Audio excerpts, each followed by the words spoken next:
Hey, how's it going, guys? Mr. Boss for the win here, and in today's Grand Theft Auto 5 video, I'm going to be talking to you guys about some graphical tips and tricks that you can use for Grand Theft Auto 5 on the PC that can either help you conserve video memory, or if you've got a bunch left over, a way that you can maximize your game to make it look as best as possible. Now, this video isn't going to show you how to get the best possible graphics. My machine isn't super high-end, so I'm not able to completely max out everything, but with the system that I do have, I was able to maximize a lot of the features and graphical sliders in the game, and I'm going to show you guys how you can do the same thing with these tips and tricks right now. So let's get started.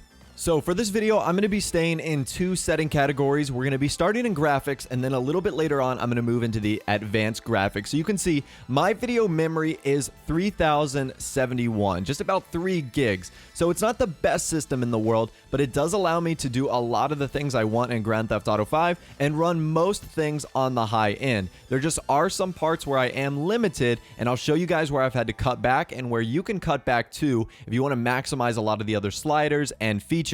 So in case you guys were curious, I play on a 2560 by 1440 monitor in 144 Hertz. And I'm only using one monitor in case you guys were wondering.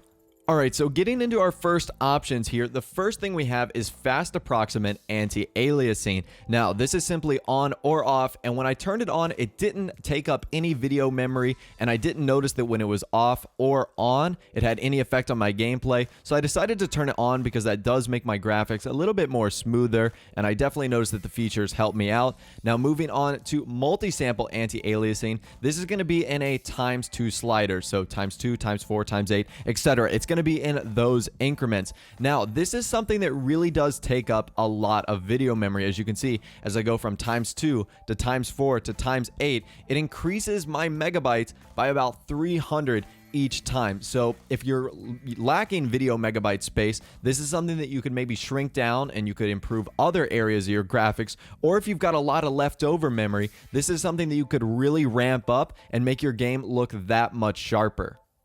Now, as far as NVIDIA TXAA, VSync, and pause game on focus loss, I keep all three of those on. I know some people have issues, especially with VSync. When you turn it on, it has some issues with frame rate and choppy recording, but I haven't had any issues with it, so I keep all three of those on.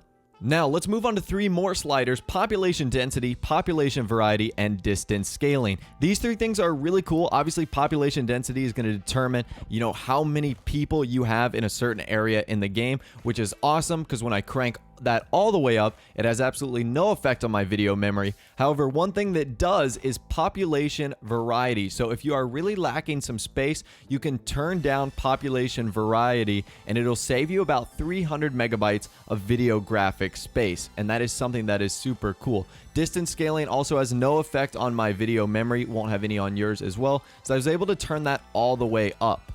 Alright, so now we're getting into a lot of our textures, our shadows, the way our grass and our water is going to look. And you can see so far, I've got a lot of my settings on very high or ultra, the maximum possible. And that's because I was able to conserve things within my other settings, more particularly the Msaa sliders, that I was able to really up my texture quality. So right now, texture quality is at very high. However, if you are struggling with video megabyte space, one thing you can do is move this down to normal or even high if you're running out of the tiniest bit of space. You can see when I go from very high to normal, it drops to about 500 megabytes. So that's something that is very critical if you're running out of space. I've also got shader quality on very high, which has no effect on my video memory. Also, shadow quality on very high, which only has the slightest effect on the video memory. So again, if you're running out of tiny increments, like 10s and 20s of megabytes, that's something you can change. However, I wanted to crank everything to very high as much as I could, and also the exact same thing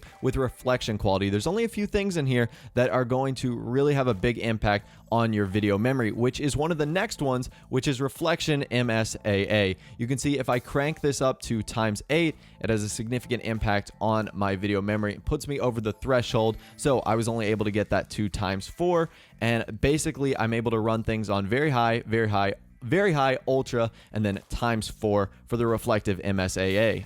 So moving on to our final few graphical settings that you can adjust. Water quality and particles quality are two on that list. However, there isn't really much effect from normal to very high, so I keep mine at very high. Very similar with grass quality and soft shadows. I'm able to keep grass quality all the way up to ultra. It has no effect when I bring it down to normal. Soft shadows has a few effects, including one which is like an AMD CHS. However, I keep that at softest. And the last one that really has any effect on our video memory is going to be post effects. It isn't really a big one. Going from very high to high and normal only takes around about 60 megabytes off my video memory. So fortunately, I was at the threshold where I was able to spare a few. I keep motion blur strength all the way off and in-game depth of field effects off as well. That's just how I feel about it. I'm not a big motion blur person or an in-game depth of field effects person, so I keep both of those things off. And then our final few features right here, I both keep on high as they have no effect on my video memory. So let's now move into advanced graphics right under the graphics category, and there's a few things you can adjust, one of those being long shadows. Long shadows actually had no effect on my video memory, so I was able to keep that on. However, high resolution shadows absolutely does. You can see just by turning it on, it increases my video memory by about 400 megabytes. So again, if you've got a lot of room to spare or you don't have a lot at all and you have that turned on, something you might want to think about turning it on or off. And you can do the exact same thing with extended distance scaling. It's one of these sliders that if you turn all the way up, you're going to notice that your megabyte video memory is going to increase drastically. So I can only turn that up a little bit, but extended shadows distance has no effect. So I'm able to turn that all the way up.